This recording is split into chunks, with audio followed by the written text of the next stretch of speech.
El tema va a ser crisis y el tercer tema será enfermedad vascular cerebral. Para complementar los 4 temas que les impartió la doctora Isabel Soto. Veremos primero el tema de cefalea. Antes de iniciar, ¿hay alguna pregunta con respecto a los temas anteriores? Si mal no tengo entendido, la doctora Isabel les impartió síndrome de neurona motora superior, ¿correcto? Síndrome de neurona motora inferior. Síndrome cerebeloso. Infección del sistema nervioso. ¿Correcto? Ya van 4 y 3, 7, suficiente con el examen. Bien, preguntas. ¿Para qué nos sirve el examen físico neurológico? ¿Qué le dieron o qué le dio la doctora Isabel? El examen físico neurológico. ¿Lo hablaron algo? No. A ver, ¿qué dice por ahí Michelle? Ya me lo estoy aprendiendo.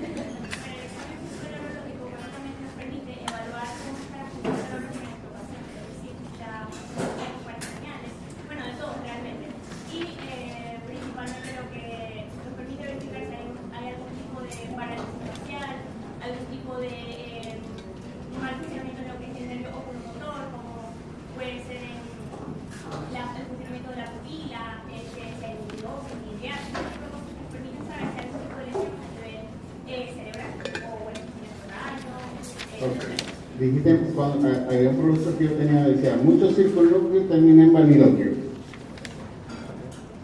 Con 3 palabras, Michelle, 3 palabras solamente. ¿Para qué sirve realizar el examen físico neurológico? Para saber la clínica. Si en el examen dice con 3 palabras y coloca 4, está mal. ¿Ah? El nivel de conciencia. ¿Para eso sirve el examen físico neurológico? No. El nivel de lesión. ¿Qué más o menos ahí? Sé que quisiste decir y eso es, pero esas no son las 3 palabras. Para hacer un diagnóstico. Para hacer un diagnóstico. Para hacer un diagnóstico. Son 4 palabras, pero no es. ¿Perdón? Hallar patología neurológica. No. No. Para ubicar la lesión. Ubicar la lesión. Ubicar la lesión. Escríbanlo o repítanlo conmigo. ¿Para qué sirve el examen neurológico? Para ubicar la lesión. Nada más. Yo no puedo inferir con el examen físico neurológico si el paciente tiene un tumor, si tiene una enfermedad degenerativa, si tiene un proceso infeccioso, jamás. Con el examen físico neurológico ustedes pueden precisar anatómicamente si la lesión, por ejemplo, está en el hemisferio cerebral izquierdo o derecho. Pero no pueden saber si esa lesión con el examen físico neurológico es un tumor, es un ictus, es un absceso cerebral, es un toluroma, un tuberculoma, qué sé yo. Una placa de esclerosis múltiple. ¿Comentaron cuáles son los componentes del examen físico neurológico? Los 7 componentes. No lo comentaron en clase. Ok. Lo estoy precisando porque es imperante conocer estos tips antes de entrar en cualquier tema de neurología. 7 componentes. Aquí en América, en Europa, Asia y Oceanía. Primero, estado de conciencia y o mental. Ese es el primer parámetro del examen físico neurológico. El segundo, la sensibilidad. El tercero, los pares craneales. Cuarto, la fuerza muscular.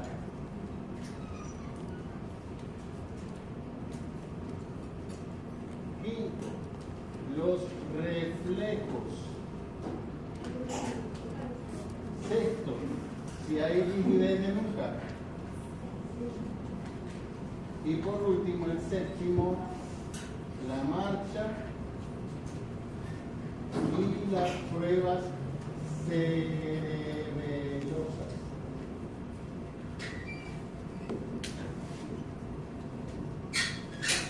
Cuando ustedes sean médicos que tengan una emergencia, que llamen al neurólogo, el neurólogo les va a decir ¿qué tiene el paciente?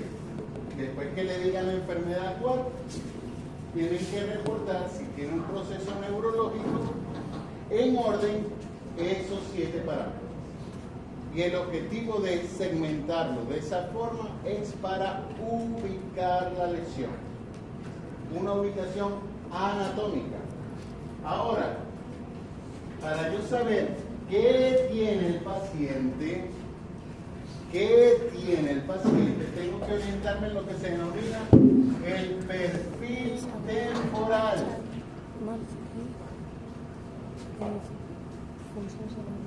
El perfil temporal de aparición de cualquier noxa neurológica. Por ejemplo, si el paciente se presenta la manifestación clínica de forma brusca, es decir, yo hace un minuto estaba perfectamente bien y después de un minuto estoy perfectamente mal, ese proceso es vascular.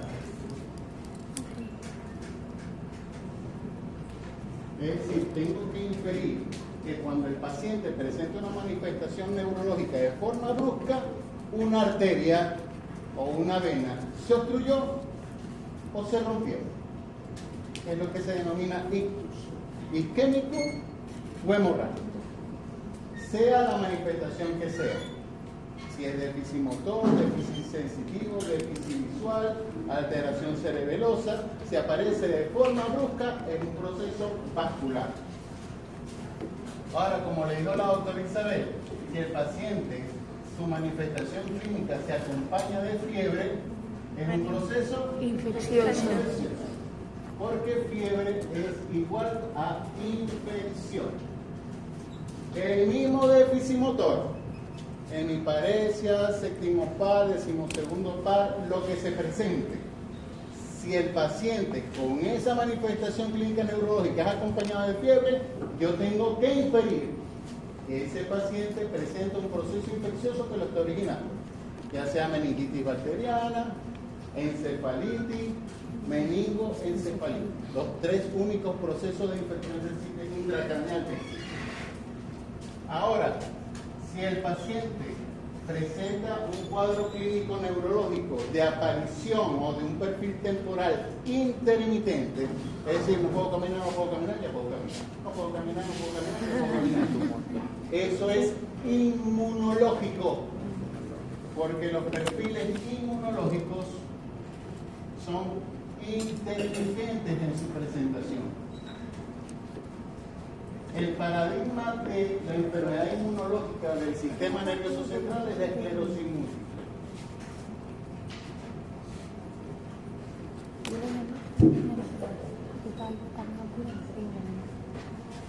Hay patrones que son sumatorios, es decir, que el paciente va sumando síntomas con respecto al tiempo. Repito, va sumando síntomas con respecto al tiempo. Y lo único que puede crecer dentro del cuerpo, que es patológico, es un tumor. ¿Entendido? Entonces, los patrones sumatorios infieren neoplasias. Es decir, el paciente primero tenía cefalea, después a la cefalea se le suma crisis convulsiva, después de tener la crisis convulsiva se suma alteración del estado mental y después cae en coma. Vamos sumando síntomas. Eso es lo que se denomina un patrón sumatorio. Y si el paciente se presenta con un patrón sumatorio, tenemos que inferir que es una neoplasia. Al contrario, podemos tener la situación en que el paciente reste funciones. Es decir, las cosas que hacía ya no las hace. No, mi papá leía, ya no lee. Mi papá hablaba, ya no habla. Mi papá entendía, ahora no entiende. Si ese patrón de pérdida de funciones en el tiempo la captan, es lo que se denomina un patrón restatorio. Y eso nos obliga a inferir que el paciente tiene una enfermedad degenerativa. No se pilla para ahora. Enfermedad degenerativa, los paradigmas en neurología son enfermedades de Parkinson, enfermedad de Alzheimer. Hay muchísimas, muchísimas. Trajeron un borradorcito y servilleta.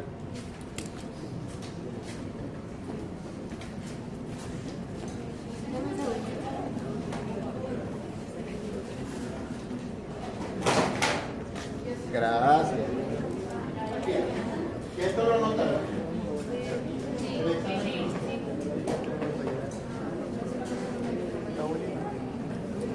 Acabo de dedicar 10 minutos al examen físico neurológico para que jamás en toda su vida digan neurológico conservado. ¿Entendido? ¿Ya han pasado revistas? No han pasado ni una revista, no han visto un médico hablar jamás. Ahí es que estoy haciendo aquí. Me están escuchando hablar. Cuando pasen entrevistas y vean a los residentes que saben menos que ustedes y están presentando cosas que tienen neurológico conservado. Eso denota que el paciente, en este caso el médico, no sabe nada de neurología. Porque si van a exponer el examen neurológico, tienen que poner los 7 parámetros.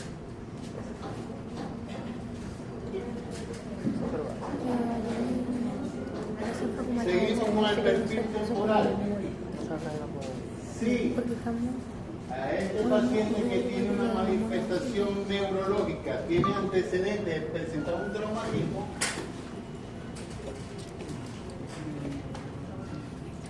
todo es asociado al traumatismo. Cuando hablamos de traumatismo, es un golpe, una caída o una intervención quirúrgica.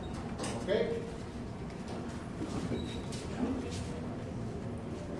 Están los procesos asociados a tóxicos. Por eso pesquisar el antecedente si está tomando algún medicamento. Eso pasa sobre todo, o lo más frecuente, con el paciente oncológico que está tomando los quimioterápicos. Las quimioterapias afectan mucho el sistema nervioso, tanto central como periférico, generando síntomas neurológicos. Y lo otro, cuando desde el punto de vista laboral condiciona a la exposición a ciertos metales, como el plomo, el cloro, los halógenos.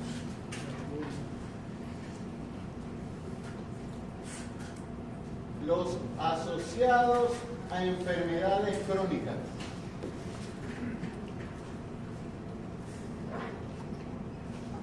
Las enfermedades crónicas, por ejemplo, la diabetes, la hipertensión arterial y en nuestro medio los procesos inmunológicos como el lupus eritematoso sistémico o la artritis reumatoidea son muy frecuentes. Y todas las enfermedades sistémicas tienen su implicación en el sistema nervioso central y periférico.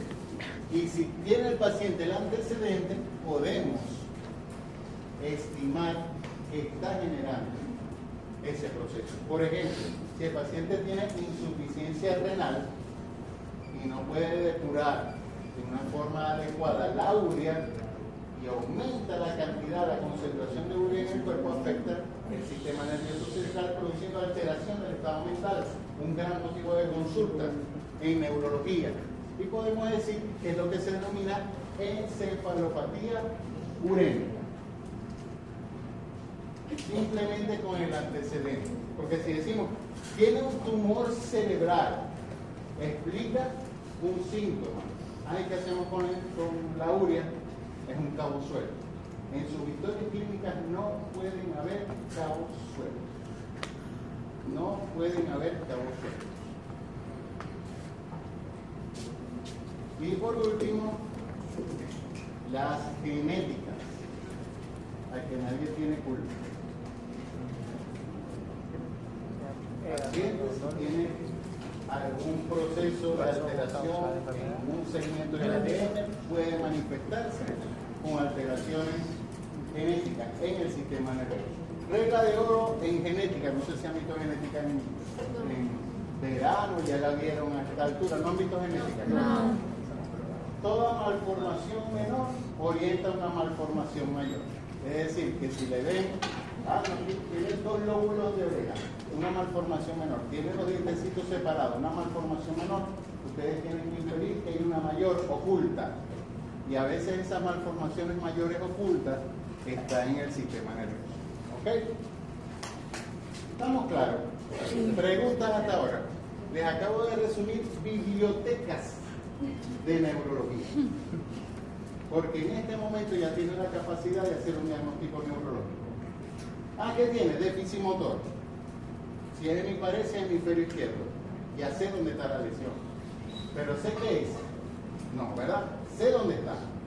Ahora tengo que preguntarle, ¿cómo te apareció ese déficit? De forma brusca. Y si es brusco, es.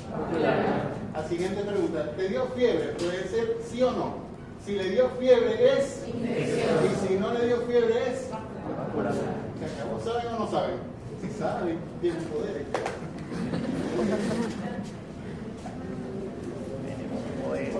Ya empezamos. Ya saben más neurología que yo.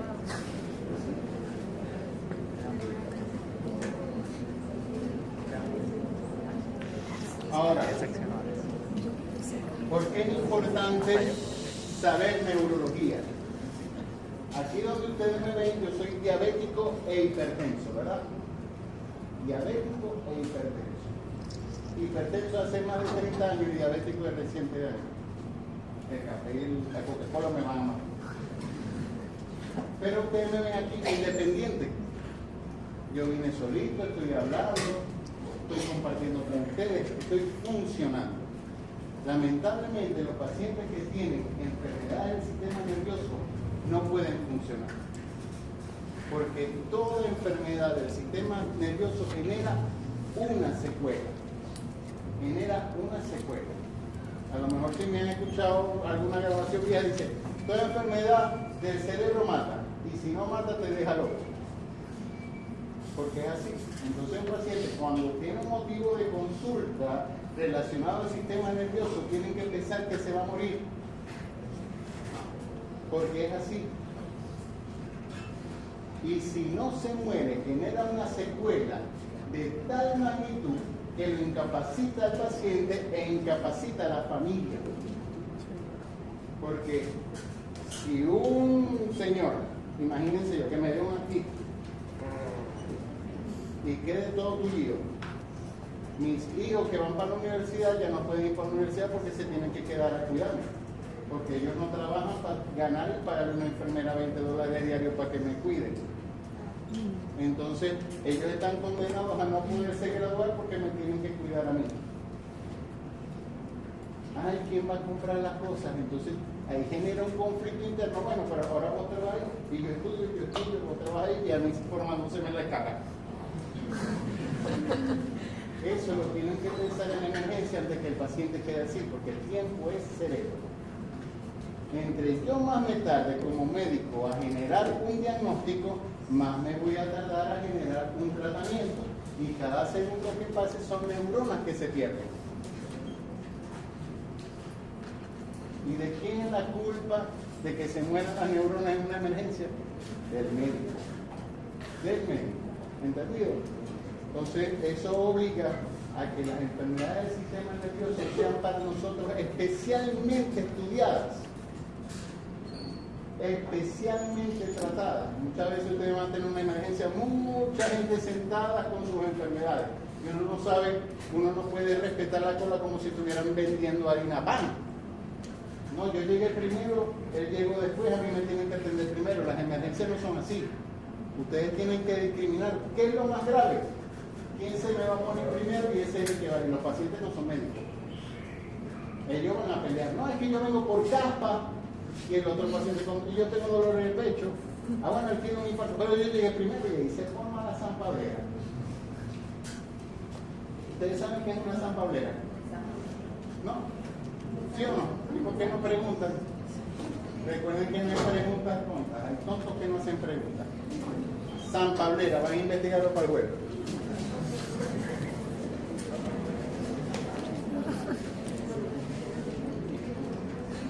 ¿Preguntas con lo que le acabo de explicar? Ninguna. Ustedes se acuerdan, ¿dónde están los míos? ¿Se acuerdan que les dije? Yo los voy a evaluar por las preguntas que hagan. Si pongo yo hoy una nota, ¿cuánto tienen? 0,1. Claro, vamos a tener 0,1. No preguntan.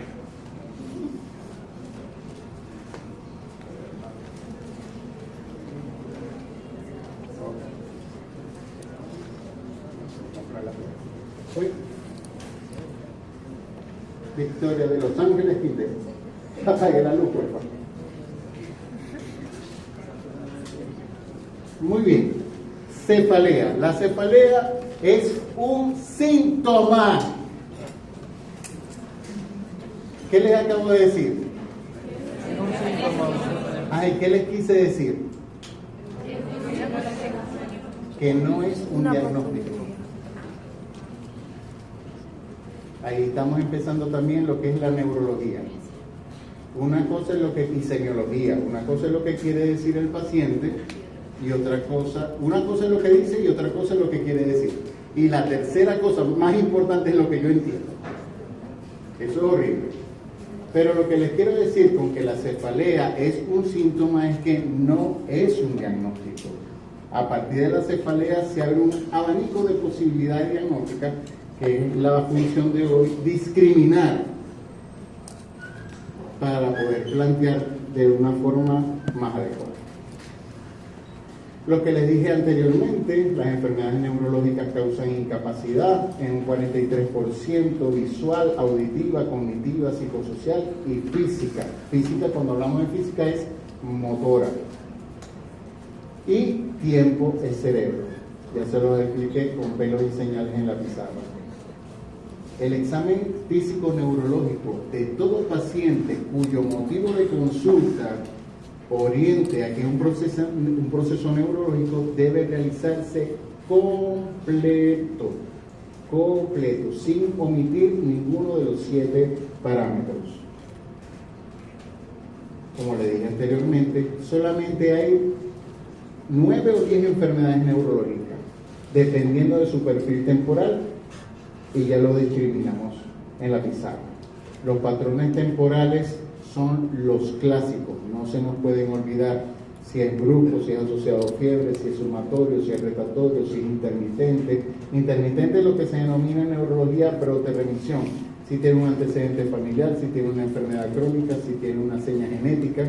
Eso es lo que nos va a ayudar más que cualquier cosa a inferir un diagnóstico. Y cuando digo más que cualquier cosa, estoy hablando de los paraclínicos. Es decir, nunca una resonancia magnética, una tomografía, un electroencefalograma, una electromiografía, que son los estudios clásicos en el sistema nervioso, nos van a decir, nos van a inferir, nos van a proponer o plantear un diagnóstico. El diagnóstico lo hace el médico cuando hace la jerarquización de todos los procesos. Ayer llegó un paciente a mi consulta. Fíjense los motivos de consulta: cefalea y disminución de la agudeza visual. Una muchacha de 18 años, cefalea de fuerte intensidad, y 48 horas después del inicio de la cefalea disminuye la agudeza visual en ambos ojos. ¿Dónde estará el problema? Yo le voy a poner 3 opciones: en la cabeza, en el tronco o en las extremidades. En la cabeza. Saben, llegó a la emergencia. ¿Y qué le pidió el médico de paraclínico? ¿Alguna propuesta? Una tomografía. Un examen de orina. Un examen de orina. ¿Qué tiene que ver él con la? Vieron lo que dije, lo que quise decir, lo que entendieron. Si no, no se hubieran reído. O sea, tenemos que conectar el cerebro con nuestro lápiz, con nuestro bolígrafo. Sentido común. Entonces, evidentemente, esa muchacha tenía un problema en el sistema nervioso. El nervio óptico es el sistema nervioso. La cabeza, ahí está el cerebro, que es el sistema nervioso. ¿Cómo le va a pedir un examen de orina? Cuando me llega mi no, doctor, yo tengo 21 días enferma, pero estaba esperando terminar todos los antibióticos que me pusieron para la infección urinaria. Ajá, ¿y qué pasó con tus ojos? No, no veo nada. No le habían colocado ningún tipo de esteroide. O sea, la muchacha, muy mal pronóstico para recuperar la visión, porque el médico de la emergencia desorientó el caso, lo desorientó. Entonces, cualquier efecto negativo con un paciente, ya después que pise una emergencia o un consultorio, es culpa del médico. Ojo, tengan mucho cuidado. La cefalea es un síntoma que genera mucha incapacidad. Fíjense esa pintura del barroco donde expone muy bien ese pintor qué significaba para ese paciente el dolor de cabeza. ¿Qué es cefalea? Simplemente sensación de molestia o disconfort en la cabeza. Cuando les digo en la cabeza, quiere decir que no es en la cara y no es en el cuello. Nosotros lo que le enseñaron en anatomía en primer año, cabeza, tronco y extremidades, ¿verdad? ¿O si se acuerdan de los agujeros del lado cercano? Si se acuerdan de todo, saquen una hojita, escríbanlo y con los pares craneales que salen. Es difícil acordarse de eso, pero no es difícil acordarse que cabeza es cabeza, cara es cara y cuello es cuello. Para el paciente la cabeza es del cuello para arriba, pero para nosotros no puede ser así. Anatómicamente, topográficamente, si a veces el paciente dice, tengo dolor de cabeza, ¿dónde te duele? Aquí. Entonces no es cefalea, es dolor facial. Una cosa es lo que dice el paciente y otra cosa es lo que yo entiendo. Y estamos estudiando en semiología, que semiología es interpretación de los síntomas, interpretación de lo que tiene el paciente. Muchas veces el paciente dice, doctor, tengo una taranta aquí atrás, cervical. Díganlo como lo diga, porque a veces dicen también, doctor, tengo un negro montado aquí atrás. Y yo, pero un gordo, un catire, no, es un negro. Una cosa es lo que dice el paciente y otra cosa es, ¿qué voy a escribir en la historia? Cervicalgia. Doctor, me duele el cerebro. No, peor, me duele el cerebelo. Porque no sé, parece que es más importante el cerebelo para ellos que el cerebro. Entonces, el cerebelo sabe por lo menos que queda aquí atrás.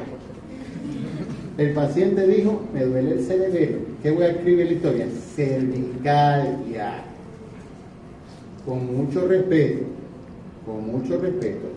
a lo que le pueden decir sus profesores, a lo que pueden decir los libros de escriban lo que dice el paciente. Si yo escribo eso me vuelvo loco. Y vuelvo loco al que vaya a hacer un trabajo de investigación y llama el cerebelo, le duele el cerebelo. ¿Qué estaba pensando usted? ¿Estamos claros? Sí. Entonces, cabeza es cabeza, cara es cara y cuello es cuello. Cuando un paciente tiene dolor de cabeza, tenemos que inmediatamente hacer la alegoría, la asociación a las estructuras sensibles al dolor.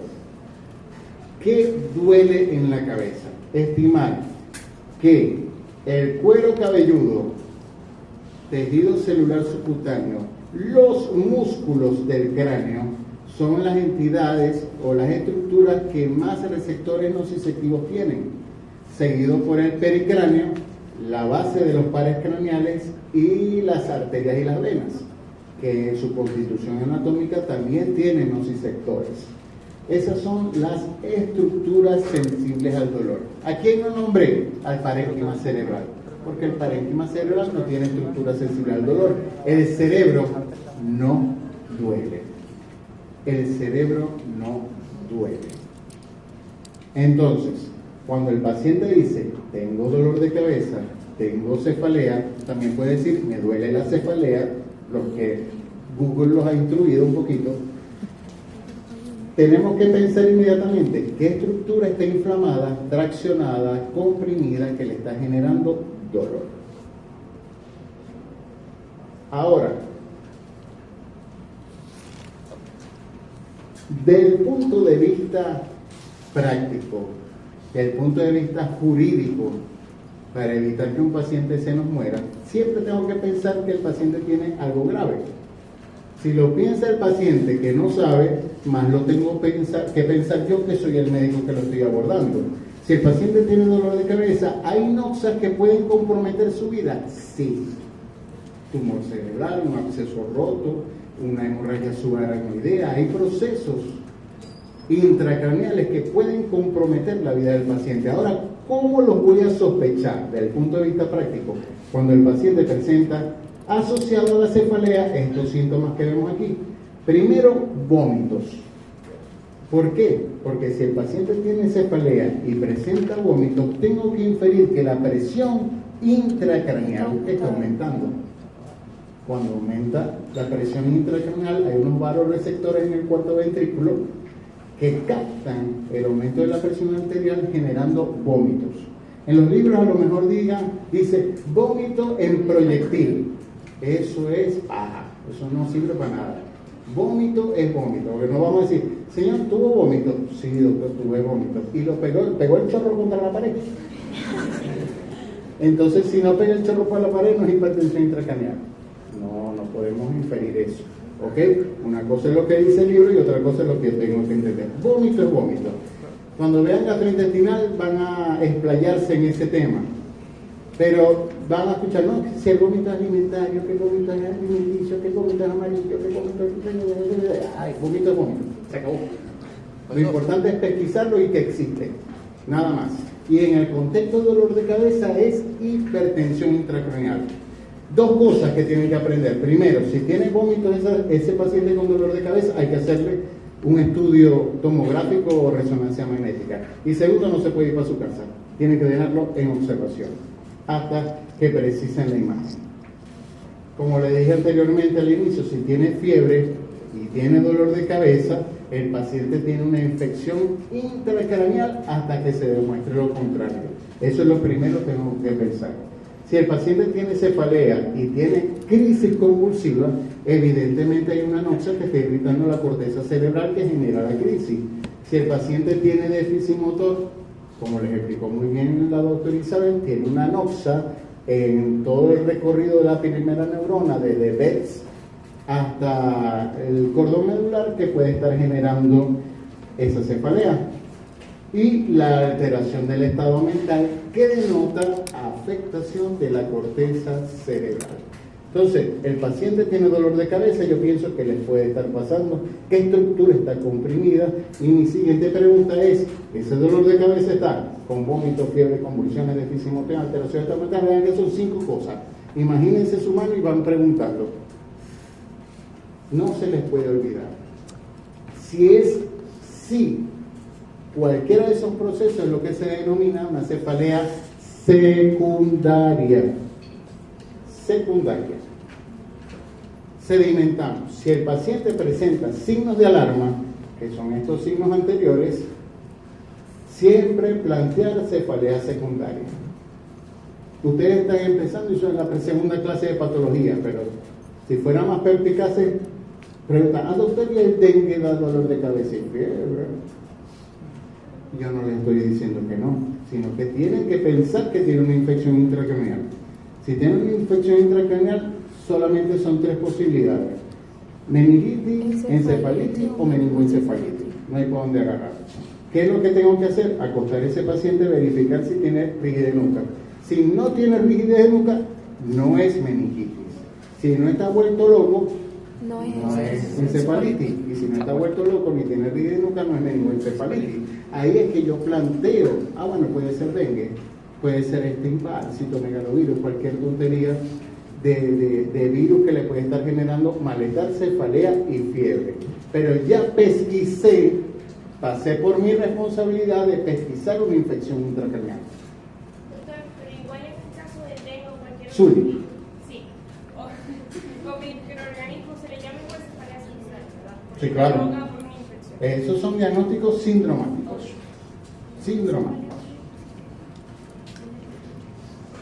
Si usted lo plantea como cefalea secundaria en un proceso infeccioso o le coloca de una vez síndrome de infección intracraneal, está perfecta la cosa.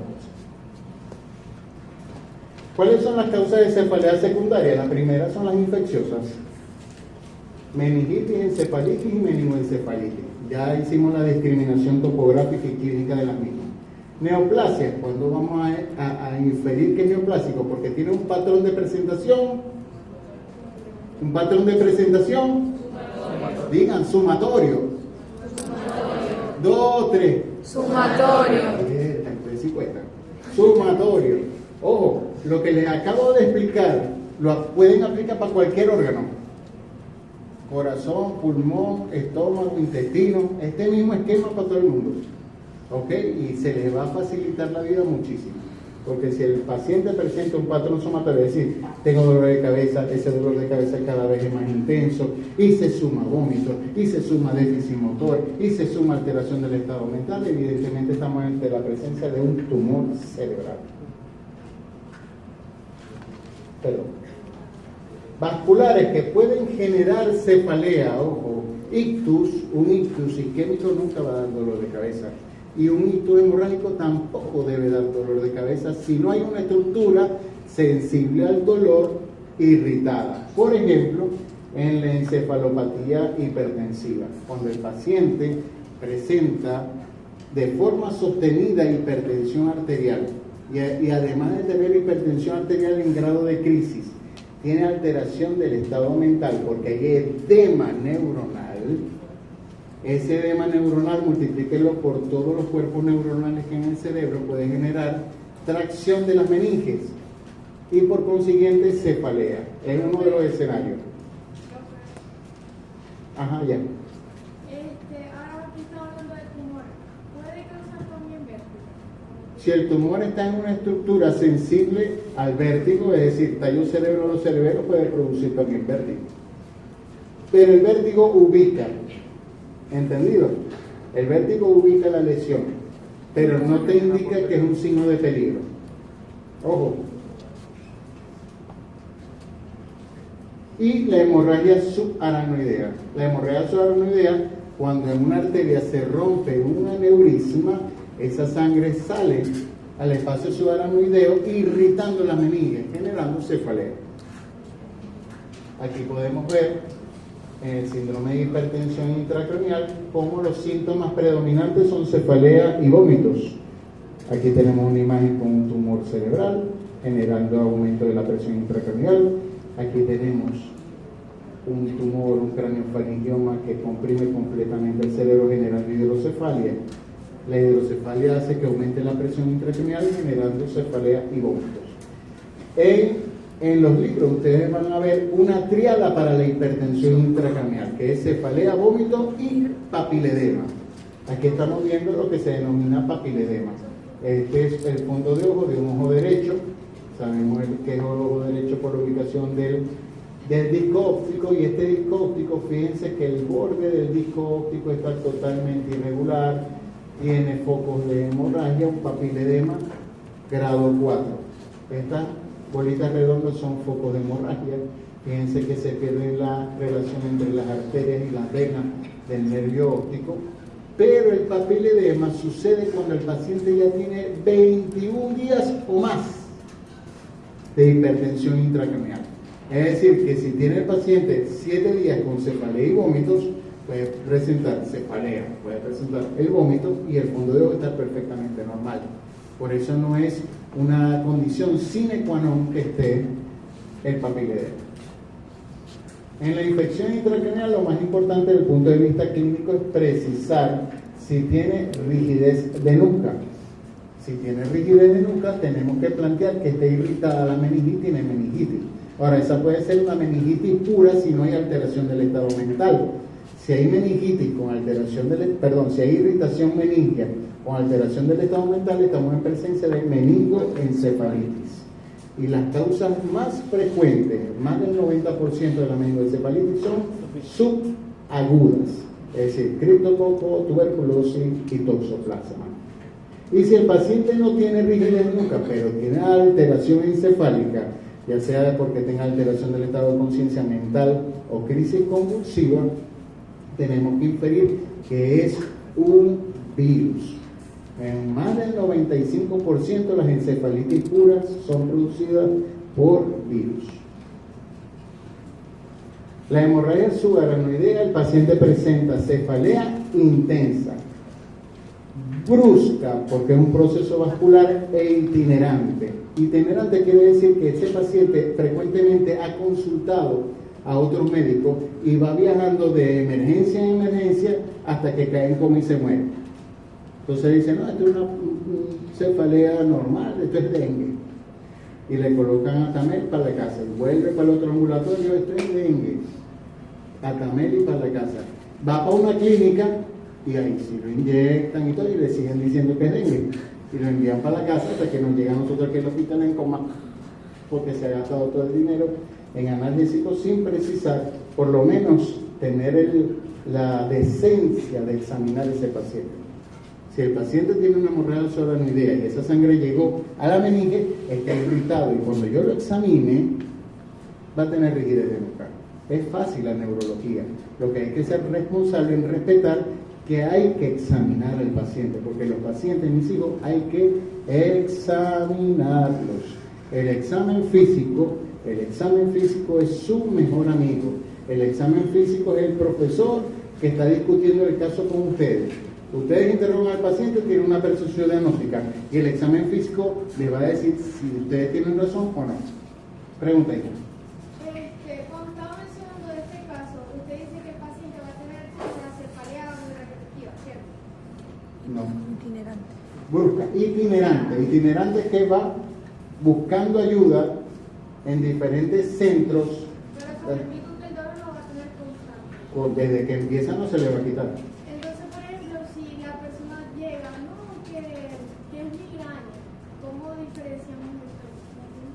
Ya les voy a decir más adelante eso, pero la migraña no existe. Graben, ¿me están grabando? La migraña no existe. Ya les voy a decir por qué.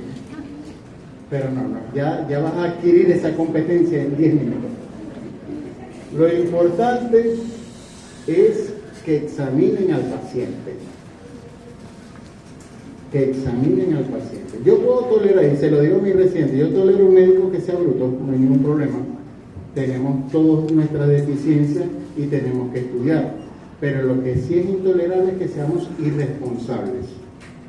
Entonces, un médico que no examina a su paciente es un irresponsable, que ya es una falta mucho mayor al no saber. Profe, disculpe, no entendí lo de la cefalea itinerante.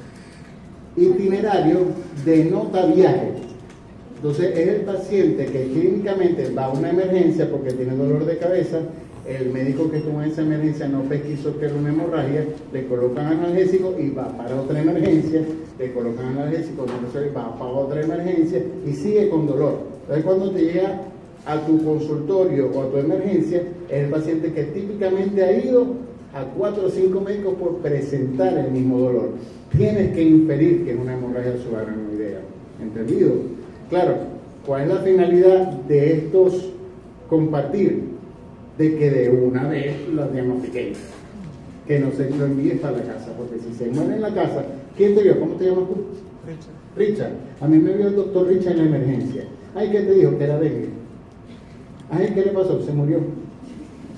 De una vez el fiscal va con este récipe y te busca y salís esposado de la emergencia.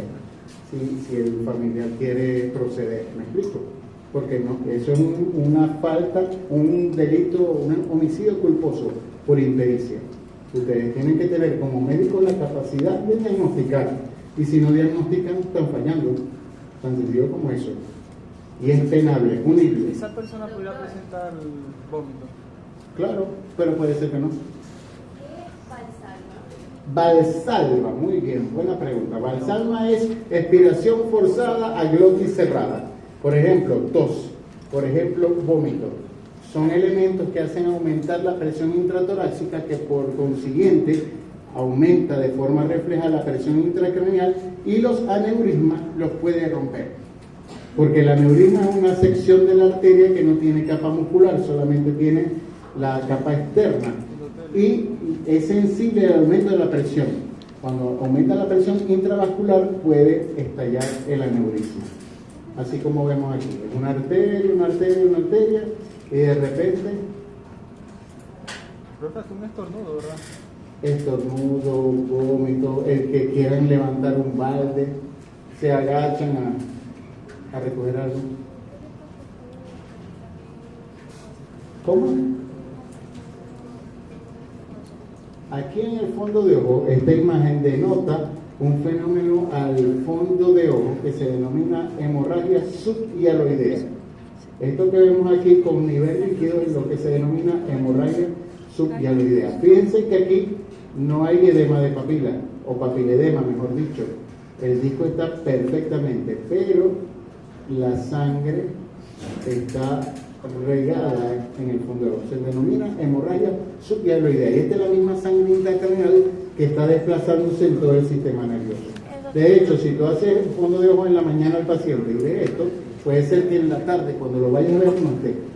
¿Ok? Y esto, ya te conté. Y aquí estamos viendo un corte axial de una tomografía cerebral, donde en el valle silviano hay una imagen hiperdensa correspondiente con sangre. Ajá, una pregunta con respecto a lo de Balsalo que usted dijo, por ejemplo, con la tos. Eso tiene que ver con, por ejemplo, los pacientes que presentan cefalea y dicen que empeora cada vez que tose. No, es cómo empezó el dolor de cabeza. Quiere decir, ¿qué estaba haciendo cuando le dio el dolor? No, doctor, yo tosí y de una vez me empezó el dolor. Fui a agarrar un balde para llevar para la casa porque nunca llegué el agua. Doctor, o me llegó el agua y estaba llenando el balde y me dio dolor de cabeza. Doctor, ¿cómo puedo yo como paciente me da como un dolor de cabeza, pienso que no puedo superar mi idea, pero de ahí a pedirle a un fondo de ojo? O sea, que el fondo de ojo va a ser un elemento diagnóstico para mí. Claro, por supuesto que sí, siempre. Eso forma parte del examen físico neurológico. Cuando dije pares craneales, ahí va el elemento, los pares craneales son 12, y el segundo par, que es el nervio óptico, tiene 4 parámetros de observación: agudeza visual, campo visual, visión de colores y fondo de ojo. O sea, que mi paciente siempre va a ser pedir para parte del diagnóstico un fondo de ojo. No le vas a tener que pedir, tú lo vas a tener que hacer, eso lo hace el médico, ¿entendido? No, vaya para el oftalmólogo para que le haga un fondo de ojo, eso es un rayón total, ¿ok? El fondo de ojo usted lo va a aprender a hacer, su profesor, su profesora le va a enseñar a hacer el fondo de ojo. A los míos nos toca dentro de 2 semanas, fondo de ojo y fondo de ojo, eso es algo del día a día. Yo hago 15 fondos de ojo en la mañana, 15 fondos de ojo en la tarde desde hace más de 20 años que me gradué. No quiere decir, ojo, lo van a grabar, el doctor Máximo me está mandando a comprar un oftalmoscopio. Eso es muy caro. Si uno lo tiene porque lo heredó, porque lo pudo comprar, porque se lo prestaron, se comparte entre todos. En el servicio de neurología del hospital tenemos 2 oftalmoscopios que están a su orden. ¿Okay? Y con los residentes de neurología, cuando los vean en el piso, le pueden solicitar asesoría.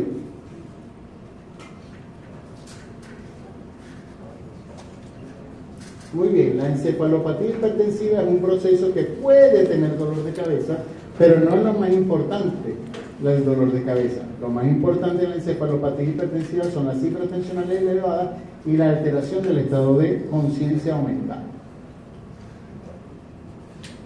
Perlas entonces en el examen físico en el paciente con cefalea.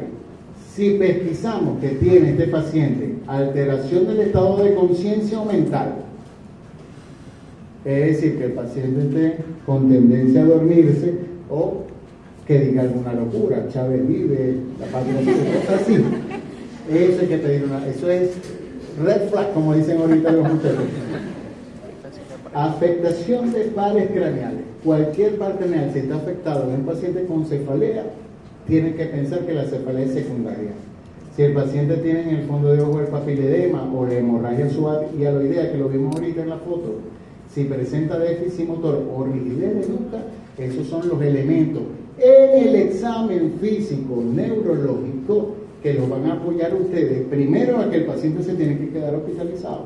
Segundo, que hay que pedirle un estudio complementario, principalmente una imagen o función lumbar. Y tercero, que hay que llamar a alguien que sepa para que resuelva el problema. que en este caso es el neurólogo. El neurólogo es el especialista encargado de resolver los problemas del sistema nervioso central. Si ustedes quieren resolver problemas del sistema nervioso central, tienen que estudiar neurología. Ahora, si el paciente dice, doctor, tengo dolor de cabeza, preguntaron los signos de peligro y toda la respuesta fue no, y ustedes lo examinaron y no encontraron en el examen físico neurológico ningún elemento de gravedad, en ese momento es que pueden plantear que el paciente puede tener cefalea primaria. La cefalea primaria es el dolor de cabeza que presenta el paciente cuya noxa no involucra o no corre peligro el paciente. Puede ser de 3 tipos. Lo que se denomina cefalea tensional, no por la tensión arterial alterada, sino por la tensión de los músculos del cráneo. Segundo, cefalea vascular, cuando están afectadas las arterias, principalmente la temporal, que es pericránea, y algunas arterias intracraneales. O la mixta, cuando el paciente comparte elementos de cefalea tensional con elementos de cefalea vascular. ¿Cuándo vamos a sospechar que el paciente tiene cefalea tensional? Cuando refiere que la cefalea es opresiva. ¿Cómo refiere el paciente que es opresiva? Cuando dice tiene una taranta. Cuando a veces es peor porque tienen una tarántula. Cuando sienten un peso, cuando sienten una punzada, cuando sienten un negro montado atrás o un negro montado arriba. Eso es lo que quiere decir el paciente con sus palabras que tiene cefalea opresiva, sienten una presión. Holocraniana, cuando decimos holocraniana es que de los 2 lados de la cabeza, diga por allá.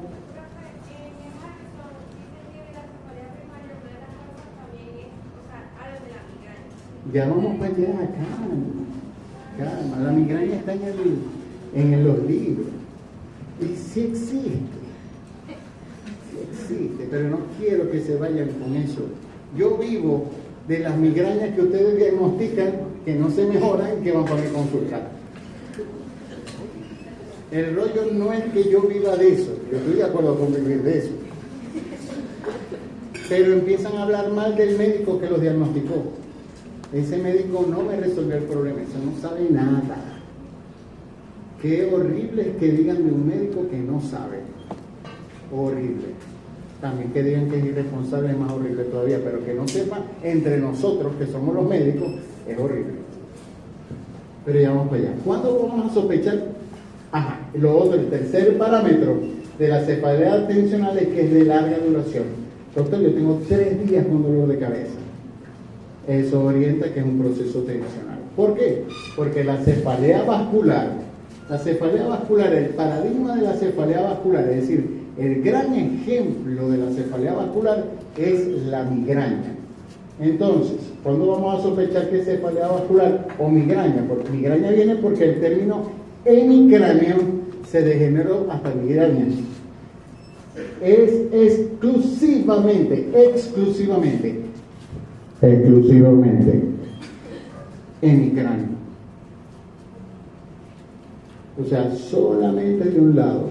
Ya cuando el paciente dice, no, yo tengo aquí el dolor y también lo tengo por acá y también lo tengo por acá, ahí murió la migraña. Tiene que ser exclusivamente pulsátil, es decir, que sienta el corazón en la cabeza, que palpite. Dígame ya. Doctor, yo había leído en una literatura de Álvarez que existió una cefalea también hemicránea, cefalea en ramo de orto.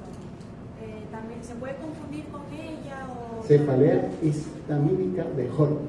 Ajá, exacto, que solamente la cefalea se produce intensamente de un solo lado de la cabeza, pero lo que no me cuadra es que esa decía que era de larga duración también, Claro. que podía durar hasta meses. Entonces, aquí, corta duración, cuando decimos corta duración es 1 minuto. Es 1 minuto. Si dura más de 1 minuto no es migraña. Entonces, ¿por qué decimos, o por qué yo digo, Máximo Quintero, grábenlo y escríbelo, por qué yo digo que la migraña no existe? porque es extremadamente difícil que cumpla con estos 3 criterios. Es muy difícil. Entonces, ¿cuál es el problema de entender que toda cefalea es migraña? Es como decir que todas las demencias son Alzheimer.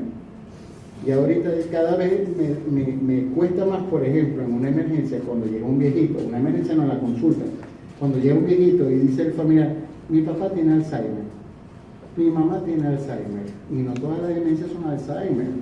El Alzheimer es extremadamente raro, ustedes tienen que ser judíos a que nací para tener Alzheimer, y la demencia empieza a los 30 años, o sea, eso tiene su criterio. Pues hay 20.000 tipos de demencias, senil, cuerpo de lengua, frontotemporales, yo no sé qué, el mundo todo es Alzheimer. Bueno, esto pasa también en la cefalea, que todas las cefaleas son migraña. Entonces, si yo planteo que un paciente tiene migraña, tengo que en consecuencia colocar tratamiento para la migraña, para la cefalea vascular. Y si tiene un componente tensional o no es migraña, ¿el paciente se va a mejorar o no se va a mejorar? No se mejora. Entonces hay 2 consecuencias. Dicen que ustedes no saben y van para otro médico a pagar, en vez de ustedes cobrar eso. Porque yo creo que ustedes están estudiando medicina para vivir de la medicina, ¿verdad? No quiero que... no, doctor, yo soy dueño de unas empresas internacionales y vengo a estudiar medicina para salvar a los niños pobres de allá de África. Aquí estamos todos estudiando para vivir de esto.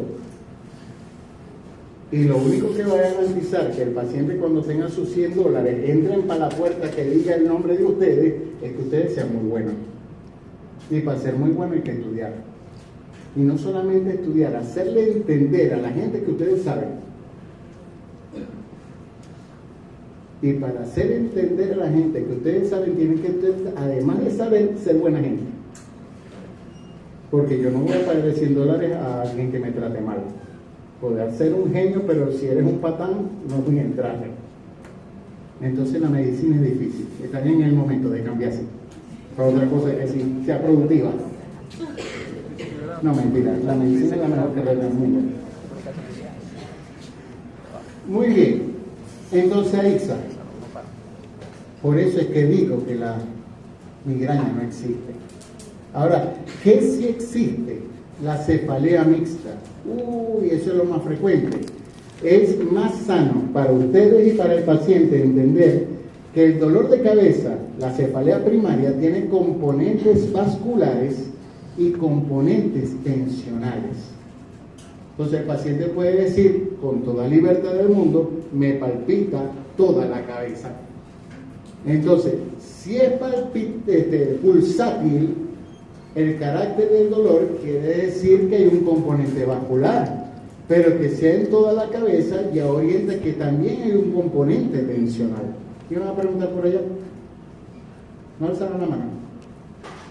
Entonces, si hay doble componente, yo tengo que tratar los 2 componentes, tanto la arteria como el músculo. Fíjense, hay libros de algunas notas sobre cosas que no existen, la migraña. Fíjense, hay una asociación intergaláctica de migraña. Se reúnen en Brasil todos los años para exponer la clasificación de la migraña. El rollo es, por aquí no lo tengo precisado, pero dice migraña sin cefalea.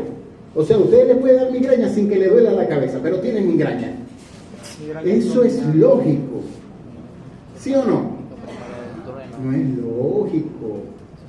Entonces, porque la gente se reúna y sean unos pseudo expertos y publiquen una cosa en una revista científica, no quiere decir que sea verdad. ¿Ok? Migraña abdominal. O sea, que no me duele la cabeza, sino que me duele la barriga. No tienes migraña. Hay una migraña que te da el paciente con la apendicitis. No ven lo que yo le digo. Entonces en medicina hay que tener mucho juicio crítico.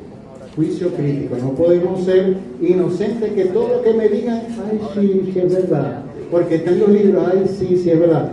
Lo que yo estudié en mis libros, que yo estudié en el 95, a los libros que ustedes estudian, hay muchas cosas que eran verdades, que yo las defendía como verdades y hoy son falsedades. No, allá dice típica sin cefalea. Ahora, fíjense esa clasificación. Solamente hay dos vías, o agarramos por el centro, a esta clasificación. ¿Cuál es más útil? La primera, ¿verdad? Las clasificaciones nos ayudan a nosotros los médicos a primero tomar decisiones diagnósticas y por consiguiente una mejor decisión terapéutica. Hay síndromes de cefalea vascular que son muy particulares. Por ejemplo, la arteritis temporal. La arteritis temporal es un proceso inflamatorio de la arteria temporal. Es hemicránea, es pulsátil, pero tiene un elemento adicional que no tiene la migraña, que es la alteración visual. Porque la arteria temporal genera una rama hacia el ojo que irriga la mácula. Y la mácula es la parte del nervio óptico de la retina que tiene mayor concentración de conos y bastones. Entonces, si la arteria temporal se inflama porque hay aumento del volumen de la capa muscular, disminuye el flujo de la arteria macular, que es una de las ramas temporal, que el paciente presenta amaurosis monoocular, ipsolateral al dolor. Y otro elemento es que es un proceso casi exclusivo de la tercera edad. Está asociado estadísticamente a la ancianidad. ¿Qué? La arteria, sí, ves la arteria y la tocas.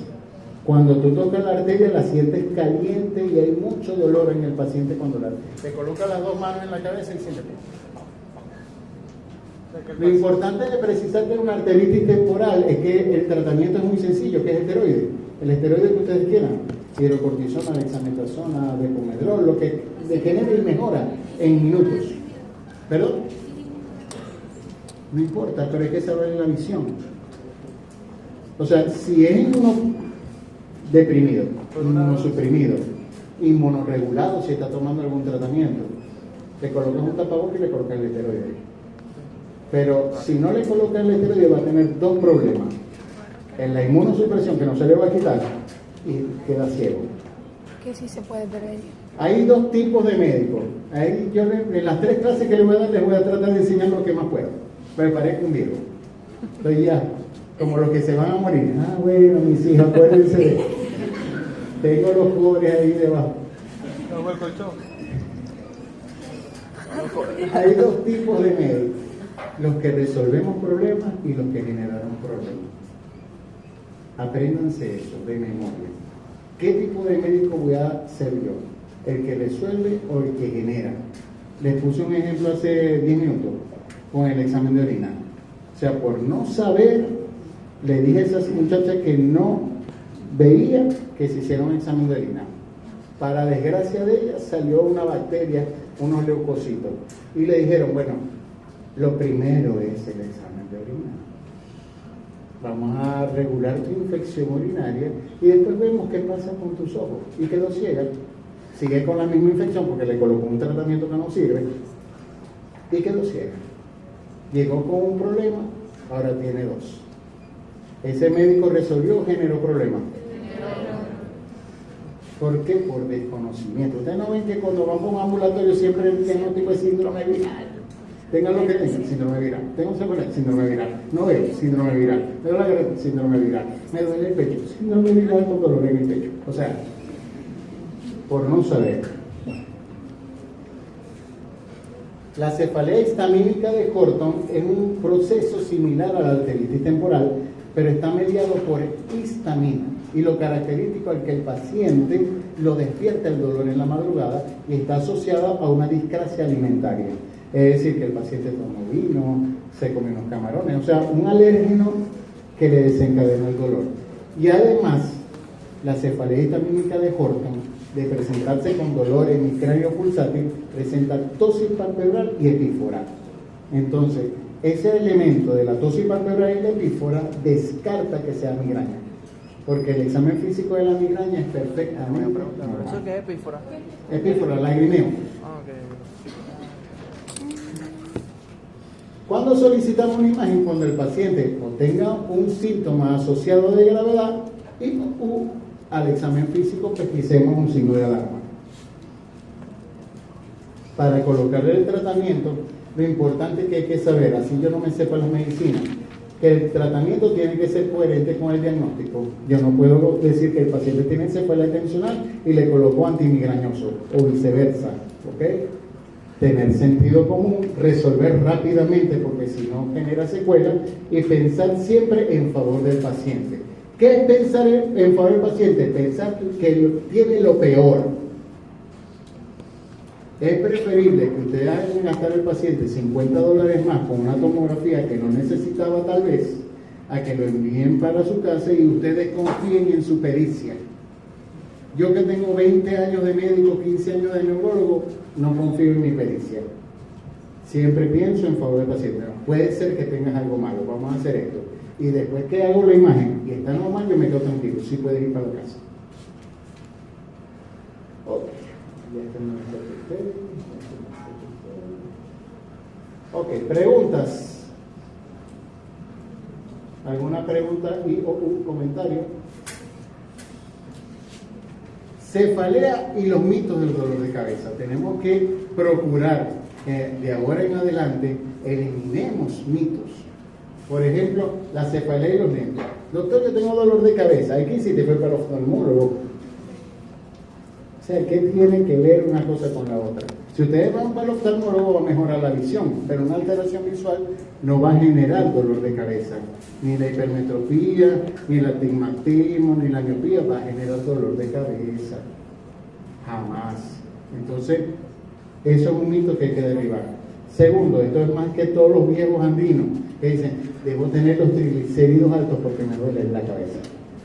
Eso es totalmente falso. No hay una vía fisiopatológica en este planeta que asocie los triglicéridos con la cefalea.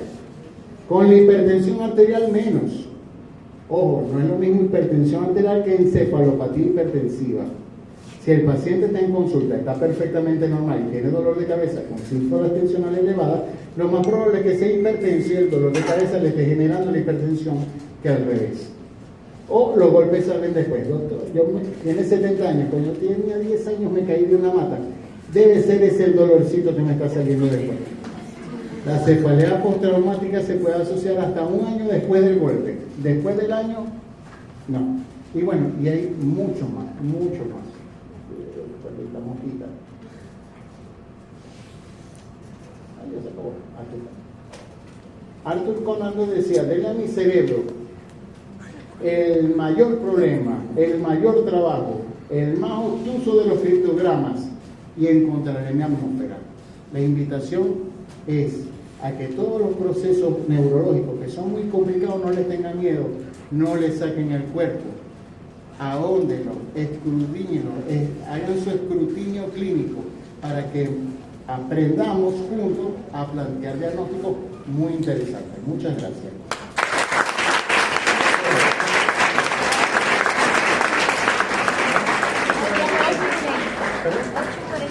Son las 8:46, calma, no se muevan. ¿Tienen clase de semiología? Sí. Allá a esta hora, ¿verdad? No, a las 10. 8:49 a las 10. Pero van para el Coromoto. No, quedan en el hospital, o aquí. Aquí. Okay. ¿Le damos la otra clase? Sí, no hay problema. Si van a hacer nada, de aquí a las 9.